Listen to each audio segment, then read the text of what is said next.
Assalomu alaykum. Hop, demak, yana bitta zborkamiz tayyor bo'ldi. Hozir bilan upakovka qilib tayyor qilib qo'ydik.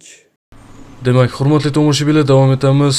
Olib keldik Namangan shahri 3 tumani Qizilravod degan joyga. Kompyuterlarni hozir olib kelib o'rnatish jarayoni mana. Demak, mebelchilarimiz mebelni o'rnatib ketishgan.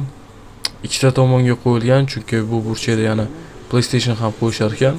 Demak, mebellarni bizga mebelchilar qilib berishgan. Hurmatli tomoshabinlar, bu hozir kompyuterlarimizning eng arzon varianti $230 komplekt. Hozir o'rnatish jarayonini ko'rishingiz mumkin.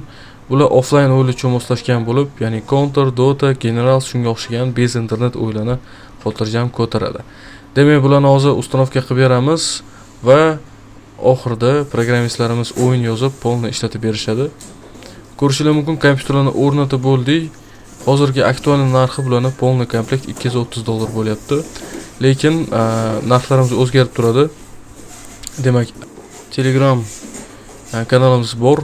U yerda aktual narxlar chiqarib boriladi. Yuqoridagi kanalga obuna bo'lib, narxlarni kuzatishingiz mumkin. Demak, bundan tashqari yana 10 xil, 15 xil zborkalarimiz bor. Qimmatlashib ketaveradi. Onlayn o'yinlarni ko'taradigani ham bor. Va bu Telegramimizga juda ham ko'p полезный informatsiyalarni chiqarib boramiz. Demak, yana savollaringiz bo'lsa, kompyuterxona ochish bo'yicha, kompyuterxonani qanaqa hujjatlari kerak bo'ladi, qanaqa rasxodlari bo'ladi, shularning hamma informatsiyasi menda bor. Bemalol aloqaga chiqib bilishingiz mumkin. Quyidagi nomerlar bo'yicha aloqaga chiqib, o'sha bevosita savollaringizni berishingiz mumkin. Va albatta YouTube kanalimizda ham kommentariyda savol berishingiz mumkin. Shu yerda ham javob berib, sizlarga javob qaytaramiz. Hurmatli tomoshabinlar, videolarimiz qisqa va ko'p, sekin-sekin chiqarishni boshlaymiz YouTube'ga. Demak, kuzatishda davom eting. Hozircha sizlar bilan xayrlashamiz. Hammaga xayr.